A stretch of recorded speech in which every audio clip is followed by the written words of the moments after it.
يا الله.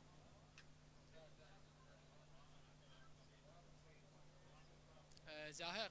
زاهر. كل عام وانتم بخير. عافية حبيبي. انت هالمرة ما تبلش مو مثل العام. شاسي جاي ضبط انا.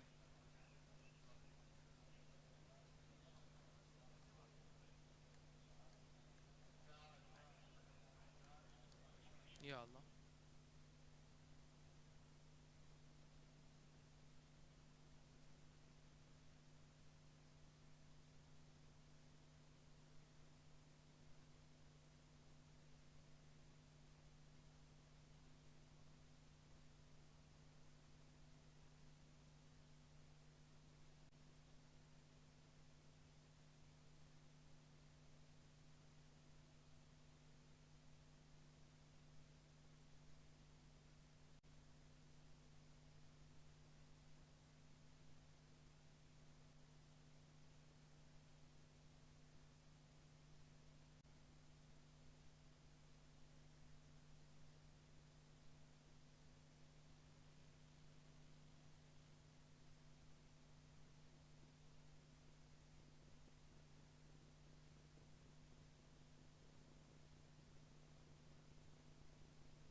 الرحمن الرحيم والشمس وضحاها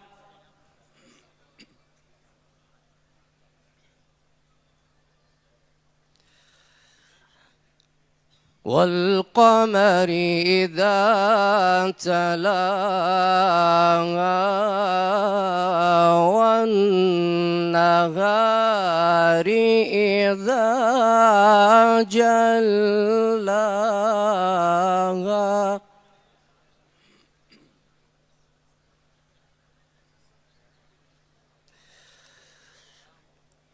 والليل إذا يغشاها والسماء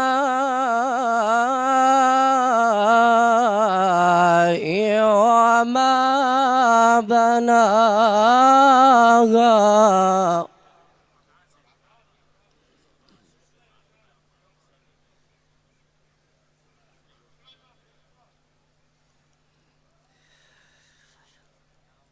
والأرض وما طحاها ونفس وما سواها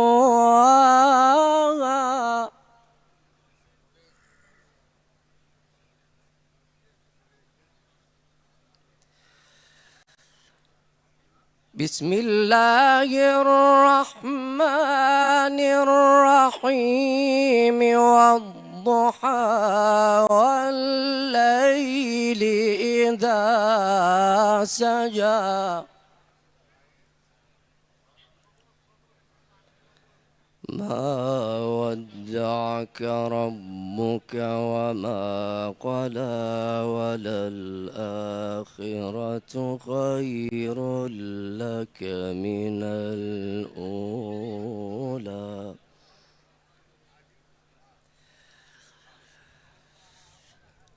ولسوف يعطيك ربك فترضى ألم يجدك يتيما فآوى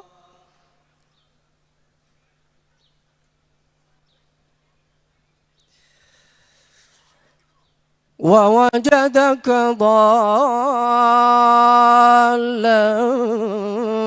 فهدى ووجدك عائلا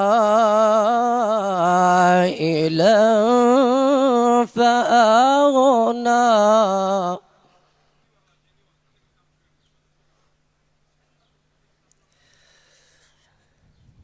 فأما اليتيم فلا تقهر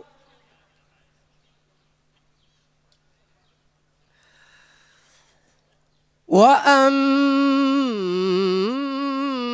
السائل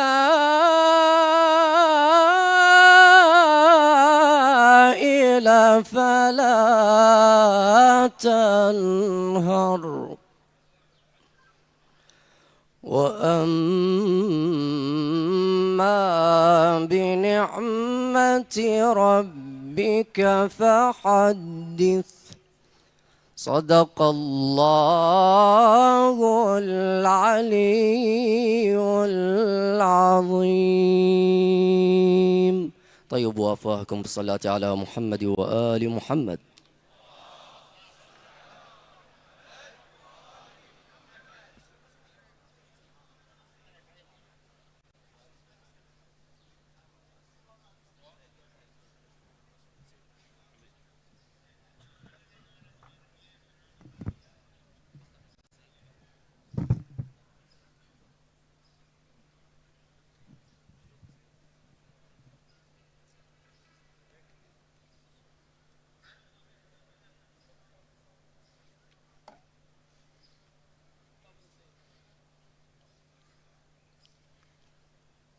اخواني المصلين رجاء الواقفون استريحوا جلوس رحم الله والديكم.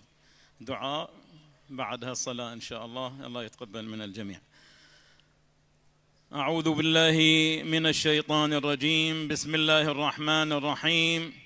إن الله وملائكته يصلون على النبي يا أيها الذين آمنوا صلوا عليه وسلموا تسليما.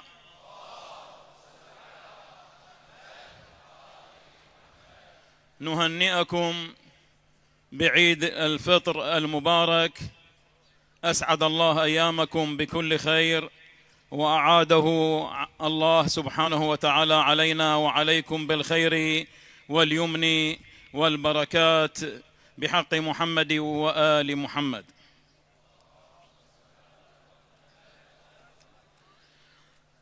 بسم الله الرحمن الرحيم.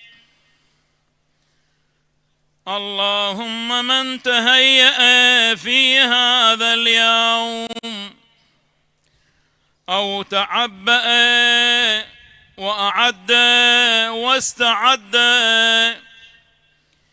لوفادة إلى مخلوق رجاء رفده ونوافله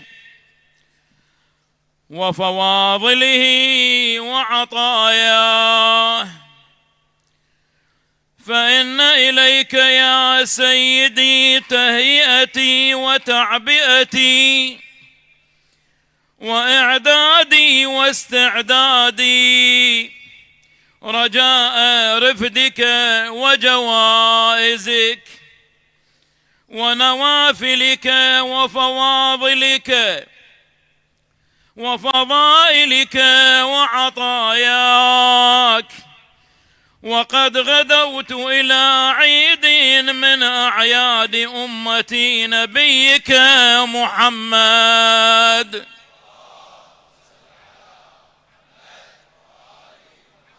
صلوات الله عليه وعلى آله، ولم أفد إليك اليوم بعمل صالح أثق به قدمته، ولا توجهت بمخلوق أملته، ولكن أتيتك خاضعا مقرا بذنوبي وإساءتي إلى نفسي، فيا عظيم يا عظيم يا عظيم، فيا عظيم يا اغفر لي العظيم من ذنوبي، فإنه لا يغفر الذنوب العظام إلا أنت، يا لا إله إلا أنت، بحق لا إله إلا أنت، برحمتك يا أرحم الراحمين. تقام صلاة العيد بإمامة سماحة السيد العلامة حسين الكربلائي. قيام جزاكم الله خير الجزاء. ساووا الصفوف رحم الله والديكم. أعوذ بالله من الشيطان الرجيم. بسم الله الرحمن الرحيم. إني وجهت وجهي للذي فطر السماوات والأرض حنيفا وما أنا من المشركين. إن صلاتي ونسكي ومماتي لله رب العالمين. يا محسن يا الله، قد أتاك المسيء، أنت المحسن وأنا المسيء، فتجاوز عني وارحمني برحمتك يا أرحم الراحمين. أستغفر الله ربي وأتوب إليه. الله أكبر.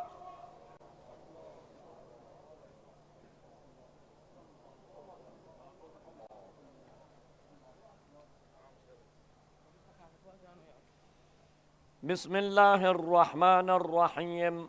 الحمد لله رب العالمين، الرحمن الرحيم، مالك يوم الدين.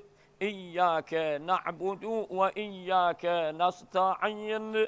اهدنا الصراط المستقيم، صراط الذين أنعمت عليهم غير المغضوب عليهم ولا الضالين.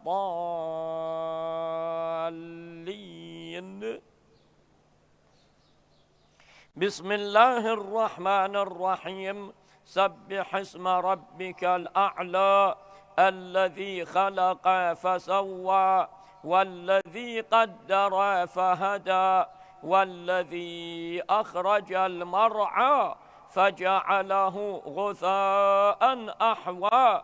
سنقرئك فلا تنسى إلا ما شاء الله، إنه يعلم الجهر وما يخفى. ونيسرك لليسرى فذكر إن نفعت الذكرى. سيذكر من يخشى ويتجنبها الأشقى الذي يصلى النار الكبرى ثم لا يموت فيها ولا يحيا. قد أفلح من تزكى وذكر اسم ربه فصلى بل تؤثرون الحياة الدنيا والآخرة خير وأبقى. إن هذا لفي الصحف الأولى صحف إبراهيم وموسى. الله أكبر. اللهم صل على محمد وآل محمد. بسم الله الرحمن الرحيم. اللهم أهل الكبرياء والعظمة وأهل الجود والجبروت وأهل العفو والرحمة وأهل التقوى والمغفرة، أسألك بحق هذا اليوم الذي جعلته للمسلمين عيدا ولمحمد صلى الله عليه وآله ذخرا ومزيدا، أن تصلي على محمد وآل محمد، وأن تدخلني في كل خير أدخلت فيه محمدا وآل محمد، وأن تخرجني من كل سوء أخرجت منه محمدا وآل محمد عليه وعليهم السلام.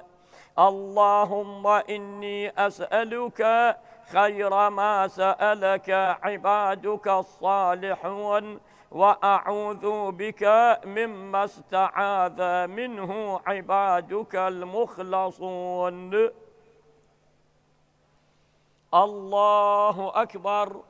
اللهم أهل الكبرياء والعظمة وأهل الجود والجبروت وأهل العفو والرحمة وأهل التقوى والمغفرة، أسألك بحق هذا اليوم الذي جعلته للمسلمين عيدا ولمحمد صلى الله عليه وآله ذخرا ومزيدا، أن تصلي على محمد وآل محمد، وأن تدخلني في كل خير أدخلت فيه محمدا وآل محمد، وأن تخرجني من كل سوء أخرجت منه محمدا وآل محمد عليه وعليهم السلام. اللهم إني أسألك خير ما سألك عبادك الصالحون، وأعوذ بك مما استعاذ منه عبادك المخلصون. الله أكبر.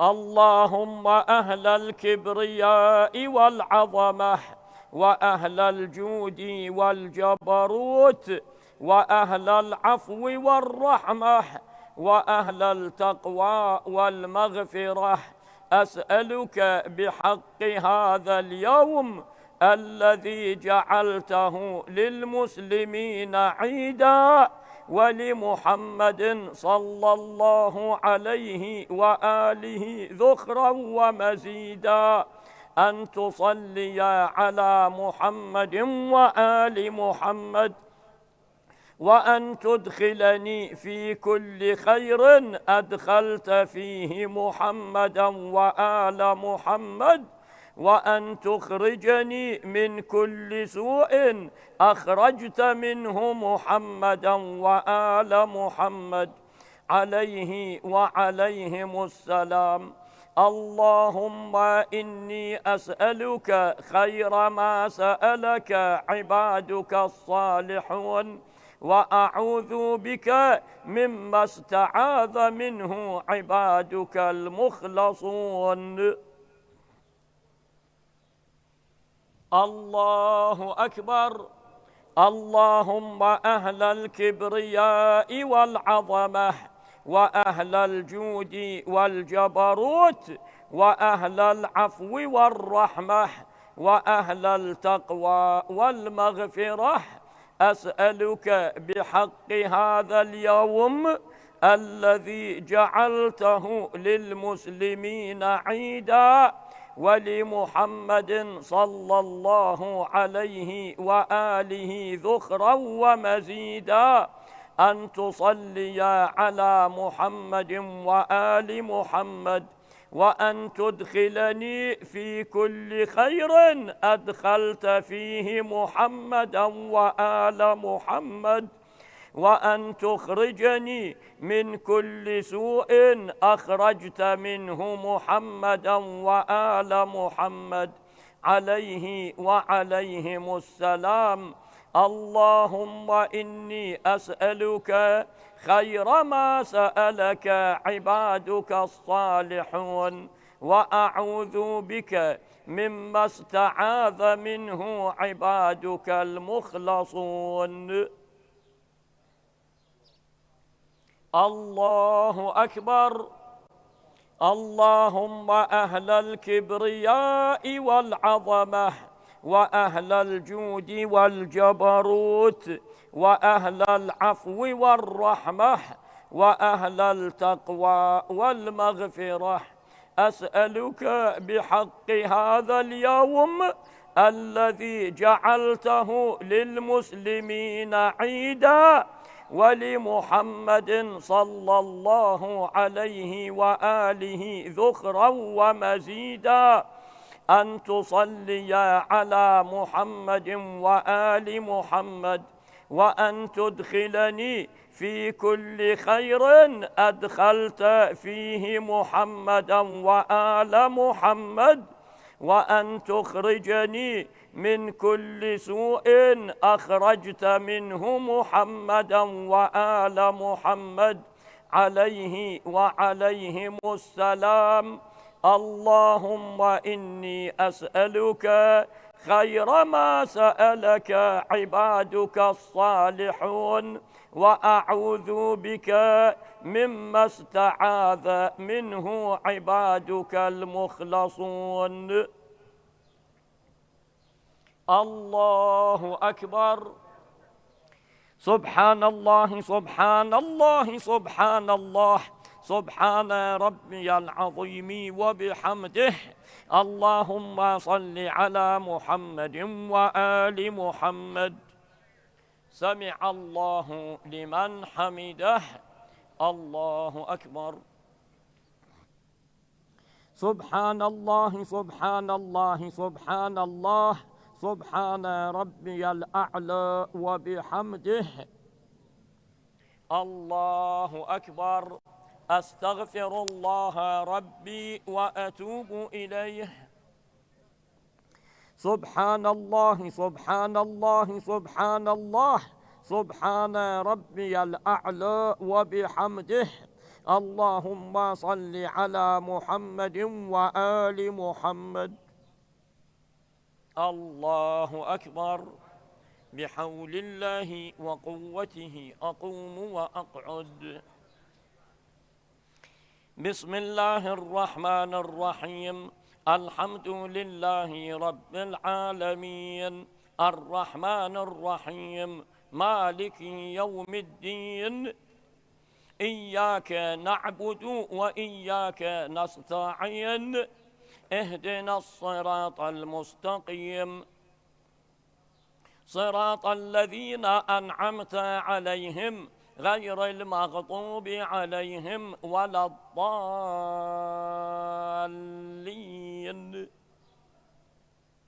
بسم الله الرحمن الرحيم. والشمس وضحاها والقمر إذا تلاها والنهار إذا جلاها والليل إذا يغشاها والسماء وما بناها والأرض وما طحاها ونفس وما سواها فألهمها فجورها وتقواها. قد أفلح من زكاها وقد خاب من دساها. كذبت ثمود بطغواها إذ انبعث أشقاها. فقال لهم رسول الله ناقة الله وسقياها، فكذبوه فعقروها، فدمدم عليهم ربهم بذنبهم فسواها، ولا يخاف عقباها. الله أكبر. بسم الله الرحمن الرحيم. اللهم صل على محمد وآل محمد. اللهم أهل الكبرياء والعظمة، وأهل الجود والجبروت، وأهل العفو والرحمة، وأهل التقوى والمغفرة، أسألك بحق هذا اليوم الذي جعلته للمسلمين عيدا، ولمحمد صلى الله عليه وآله ذخرا ومزيدا، أن تصلي على محمد وآل محمد، وأن تدخلني في كل خير أدخلت فيه محمدا وآل محمد، وأن تخرجني من كل سوء أخرجت منه محمدا وآل محمد عليه وعليهم السلام. اللهم إني أسألك خير ما سألك عبادك الصالحون، وأعوذ بك مما استعاذ منه عبادك المخلصون. الله أكبر. اللهم أهل الكبرياء والعظمة، وأهل الجود والجبروت، وأهل العفو والرحمة، وأهل التقوى والمغفرة، أسألك بحق هذا اليوم الذي جعلته للمسلمين عيدا، ولمحمد صلى الله عليه وآله ذخرا ومزيدا، أن تصلي على محمد وآل محمد، وأن تدخلني في كل خير أدخلت فيه محمدا وآل محمد، وأن تخرجني من كل سوء أخرجت منه محمدا وآل محمد، صلواتك عليه وعليهم. اللهم إني أسألك خير ما سألك عبادك الصالحون، وأعوذ بك مما استعاذ منه عبادك المخلصون. الله أكبر. اللهم أهل الكبرياء والعظمة، وأهل الجود والجبروت، وأهل العفو والرحمة، وأهل التقوى والمغفرة، أسألك بحق هذا اليوم الذي جعلته للمسلمين عيدا، ولمحمد صلى الله عليه وآله ذخرا ومزيدا، أن تصلي على محمد وآل محمد، وأن تدخلني في كل خير أدخلت فيه محمدا وآل محمد، وأن تخرجني من كل سوء أخرجت منه محمدا وآل محمد، صلواتك عليه وعليهم. اللهم إني أسألك خير ما سألك عبادك الصالحون، وأعوذ بك مما استعاذ منه عبادك المخلصون. الله أكبر. اللهم أهل الكبرياء والعظمة، وأهل الجود والجبروت، وأهل العفو والرحمة، وأهل التقوى والمغفرة، أسألك بحق هذا اليوم الذي جعلته للمسلمين عيدا ولمحمد صلى الله عليه وآله ذخرا ومزيدا، أن تصلي على محمد وآل محمد، وأن تدخلني في كل خير أدخلت فيه محمدا وآل محمد، وأن تخرجني من كل سوء أخرجت منه محمدا وآل محمد، صلواتك عليه وعليهم. اللهم إني أسألك خير ما سألك عبادك الصالحون، وأعوذ بك مما استعاذ منه عبادك المخلصون. اللهم عافنا واعف عنا واغفر لنا وارحمنا. اللهم أحينا حياة محمد وآل محمد، وأمتنا مماتهم. اللهم لا تخرجنا من الدنيا حتى ترضى عنا.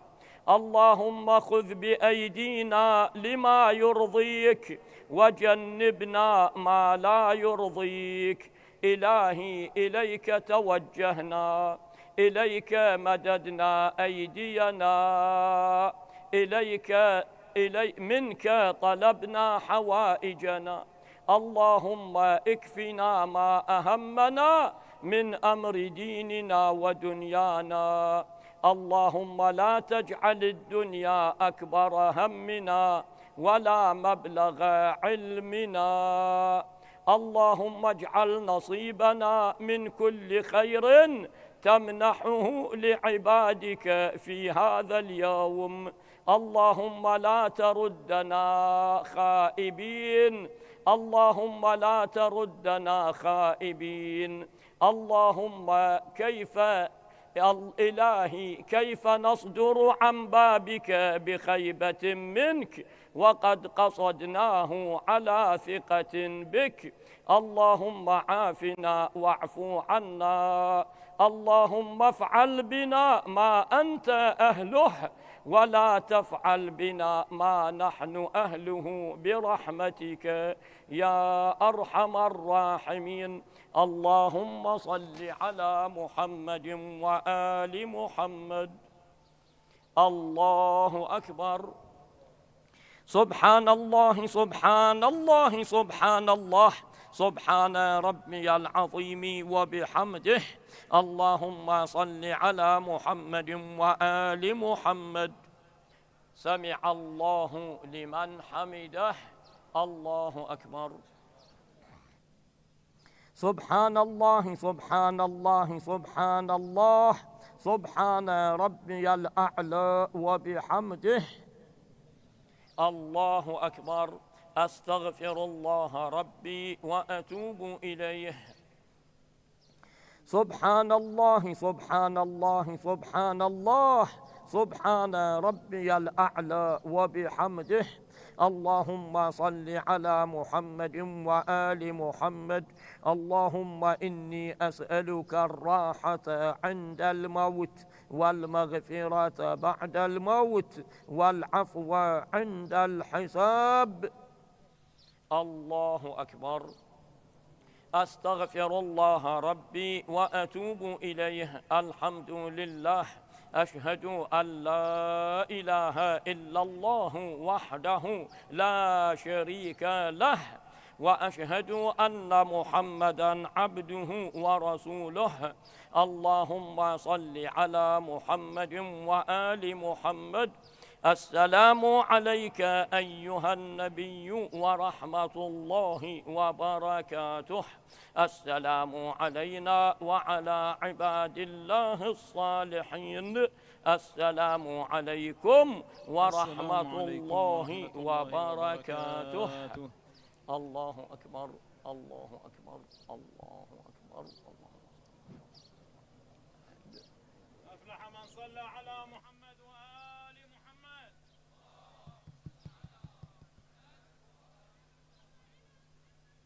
تسبيحة الزهراء رحمة الله والديكم.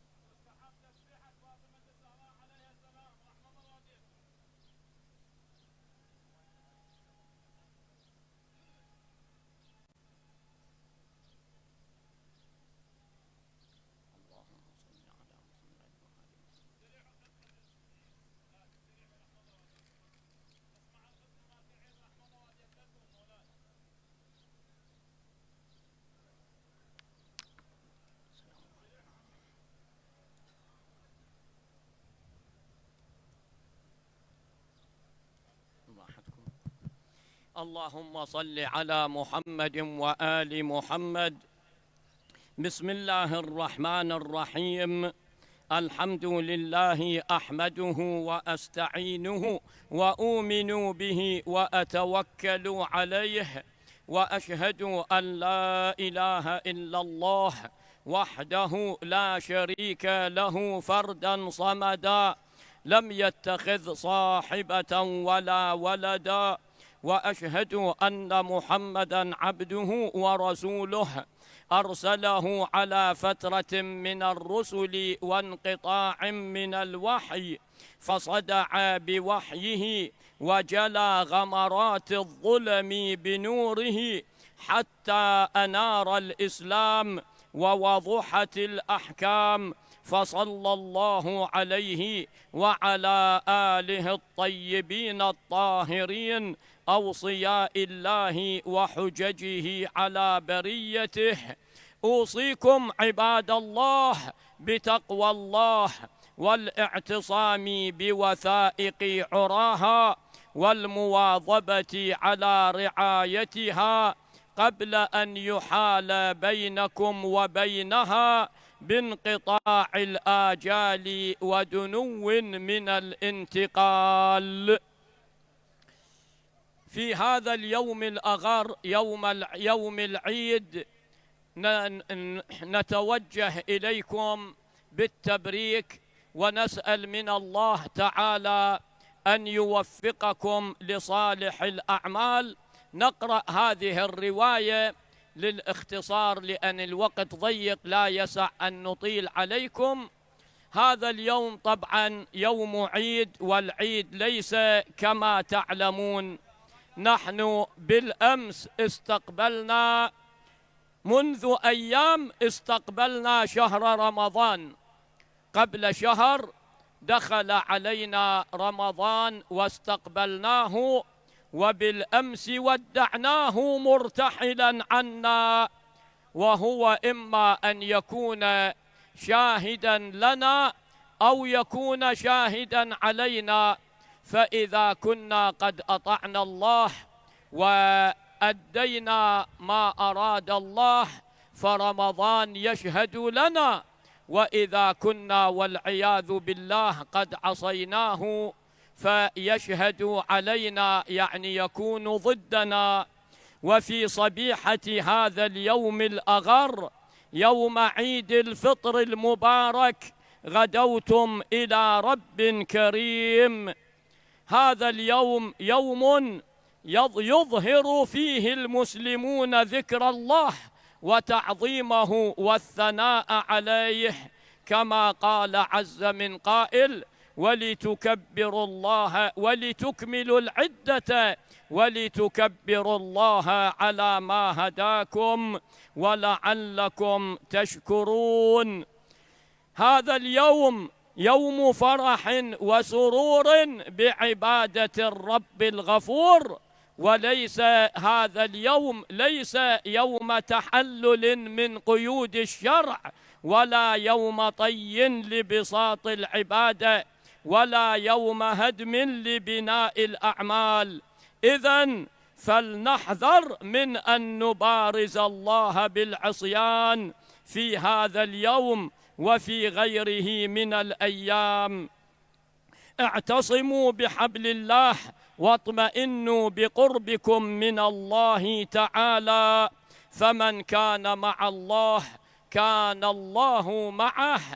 وأختم بهذه الرواية عن الإمام الحسن عليه أفضل الصلاة والسلام، في الخبر أن الإمام مر الإمام الحسن ولعله في هذا البلد عندما كان بالكوفة، مر في يوم عيد الفطر بقوم يلعبون ويضحكون، فوقف على رؤوسهم وقال: إن الله عز وجل جعل شهر رمضان مضمارا لخلقه فيتسابقون فيه بطاعته إلى مرضاته، فسبق قوم ففازوا وقصر آخرون فخابوا، فالعجب كل العجب من ضاحك لاعب في اليوم الذي يثاب فيه المحسنون ويخسر فيه المبطلون. وأيم الله لو كشف الغطاء لعلموا أن المحسن مشغول بإحسانه والمسيء مشغول بإساءته. وأختم بقول أمير المؤمنين علي في أحد خطب العيد، قال عليه السلام: إنما هو عيد، وإنما كما تعلمون اللغة يعبرون عنها أنها أداة حصر، يعني هو عيد فقط لهؤلاء. قال عليه السلام: إنما هو عيد لمن قبل الله صيامه وشكر قيامه، وكل يوم لا يعصى الله فيه فهو يوم عيد. يعني الإنسان عليه أن يراجع نفسه، فأي يوم يمر عليه ولم تصدر منه معصية لم يعص الله في ذلك اليوم، فذلك اليوم هو عيد بالنسبة إليه. نسأل من الله أن يجنبنا معاصيه، وأن يجعل أيامنا كلها أعيادا بطاعته ومرضاته. بسم الله الرحمن الرحيم. قل هو الله أحد الله الصمد لم يلد ولم يولد ولم يكن له كفوا أحد. إن شاء الله دقائق، والخطبة الثانية قصيرة إن شاء الله.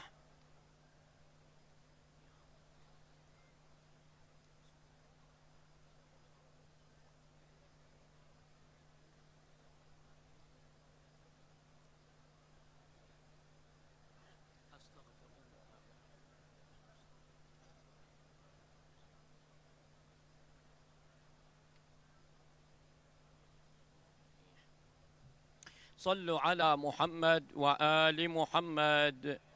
اللهم صل.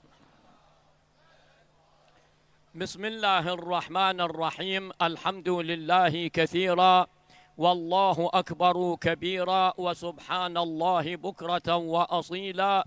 الله أكبر الله أكبر الله أكبر الله أكبر.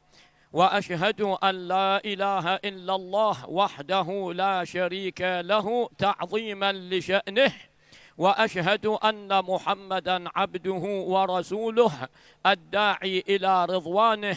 اللهم صل على محمد وآله الطيبين الطاهرين. أما بعد، أوصيكم ونفسي بتقوى الله جل جلاله وجل وعلا، فمن اتقاه حفظه في دنياه وأخراه. واعلموا أن أصدق الحديث كلام الله، وخير الهدي هدي محمد صلى الله عليه وآله صلى الله عليه وآله. في هذه الخطبة أود أن أتعرض إلى روايتين. الرواية الأولى لأنه روايتين قصيرتين لا بأس أن تأخذوها غنيمة، تحفظوها وتقوموا وأنتم قد تزودتم بحفظها وتذكرها.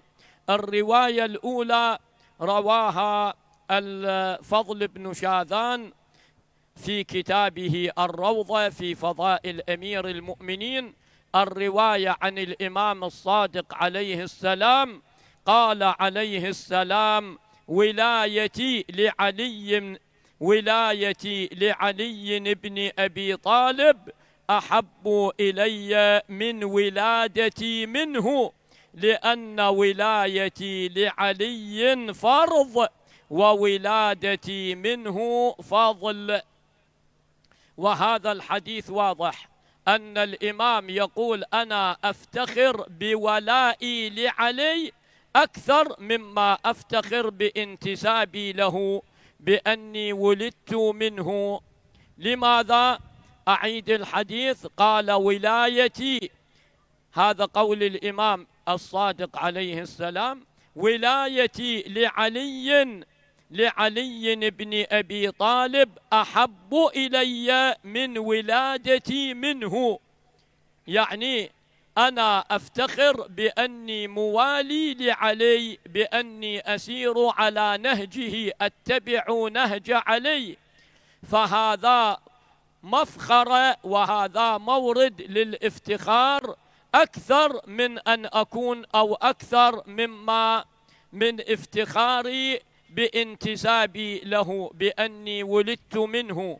ولايتي لعلي بن أبي طالب أحب إلي من ولادتي منه، لأن ولايتي لعلي فرض الله فرضها، فرض ولايته على الأمة، وولادتي منه فضل، يعني فشيء كمال زائد، شيء كمالي. فرض هنا بمعنى الأساسي، يعني ولايتي لعلي فرض، أمر مفروض من فرائض الإسلام، من أركان الإيمان. وأما ولادتي منه فكمال، فصفة زائدة، صفة كمالية زائدة لا يضر عدمها. ورواية أخرى أيضا بهذا المعنى أيضا عن الإمام الصادق عليه السلام قال: ولايتي لآبائي أحب إلي من نسبي. يعني الإمام الصادق يقول: أنا كوني مواليا لآبائي، آباء الإمام منه الباقر الإمام زين العابدين الحسين أمير المؤمنين، يقول: أنا ولايتي لهم، كوني مواليا لهم، كوني سائر على طريقتهم، أحب إلي من نسبي، يعني من أني أنتسب إليهم. لأن النسب الحقيقي هذا أن يكون بالولاء، يواليهم ويسير على نهجهم. وأما الانتساب باللحمة هذا لا ينفع من دون ولاء. يقول عليه السلام: ولايتي لآبائي أحب إلي من نسبي. ولايتي يبين السبب لماذا قال ولايتي لآبائي أحب إلي من نسبي. ولايتي تنفعني من غير نسب، ونسبي لا ينفعني بغير ولاية. فبين السبب لماذا ولايته لآبائه أحب إليه من الانتساب. قال: لأن ولايته تنفعه من دون نسب، وإن لم يكن هناك نسبة قرابة، الولاية والمودة تنفعه، أما النسب لا ينفع من دون ولاية. وتلا قوله تعالى: فمن تبعني فإنه مني. القرآن يبين عن لسان إبراهيم: من تبعني فإنه مني، يعني يكون ينتسب إليه لأنه يتبعه، يسير على نهجه. فمن تبعني فإنه مني، ومن عصاني فإنك غفور رحيم. وكذلك تلا قوله تعالى: ومن يتولهم منكم فإنه منهم. وفي الختام لا بأس بذكر هذا الحديث عن الإمام الجواد عليه أفضل الصلاة والسلام، أيضا حديث قصير يحفظ. قال عليه السلام: الثقة بالله ثمن لكل غال، وسلم إلى كل عال. عبارة بليغة، الإنسان إذا وثق بالله كل شيء صعب وغالي ممكن أن يناله بهذه الثقة، يعني هو ثمن لكل شيء غالي، مهما غلا ومهما عظم الإنسان ممكن أن يصل إليه بهذه الثقة بالله. الثقة بالله سبحانه وتعالى، الإيمان بالله، الاطمئنان بالله تعالى يكون موصلا للغاية المطلوبة مهما كانت صعبة. والعبارة الثانية هم هذا المعنى: الثقة بالله ثمن لكل غال وسلم إلى كل عال. كل شيء عالي. السلم يعني مهما كان المنال، الإنسان الذي يريد الشيء الذي يبتغيه صعبا بعيد المنال، لكن بالثقة بالله ممكن أن يستعين بالله، وثقته بالله توصله إلى مبتغاه. اللهم نسألك ونتوجه إليك بهذا اليوم، اللهم اجعلنا واثقين بك، اللهم لا تسلبنا معرفتك والثقة بك، اللهم قوي يقيننا وزدنا إيمانا. ونختم بلا يفوتنا بالختام أن نذكر إخواننا المظلومين المضطهدين في غزة في فلسطين الحبيبة، الذين صب عليهم اليهود الصهاينة الأنجاس الأرذال، صبوا عليهم أنواع البلاء والعذاب من تشريد وقتل بوحشية فظيعة يندى لها جبين الإنسانية فضلا عن الإسلام والشرائع السماوية. ومما يحز في النفس ويتقطع المسلم حقيقة حسرات هذا الضعف المخزي وهذه اللامبالاة ممن لهم القدرة والشأن، لم يواجهوا هذا العدو الكافر المتغطرس. نسأل من الله سبحانه وتعالى، نتوجه إلى الله بهذا الدعاء اللي قرأتموه في رمضان: اللهم إنا نشكو إليك قلة عددنا وكثرة عدونا وشدة الفتن بنا وتظاهر الزمان علينا. وحقيقة هذه العبارات تنطبق علينا في هذا الوضع الذي يهاجمنا فيه الكافر، اليهود المجرمون يقتلون إخواننا وأبناءنا ويهينونهم ويشردونهم ويهدمون على رؤوسهم منازلهم. وهذا الخور والفشل الموجود عند المسلمين نسأل من الله سبحانه وتعالى أن يعيننا بفتح منه يعجله ونصر يظهره. اللهم عجل لوليك الفرج واجعلنا من أتباعه وأنصاره. بسم الله الرحمن الرحيم. إذا جاء نصر الله والفتح ورأيت الناس يدخلون في دين الله أفواجا فسبح بحمد ربك واستغفره إنه كان توابا. وصلى الله على محمد وآله الطيبين الطاهرين.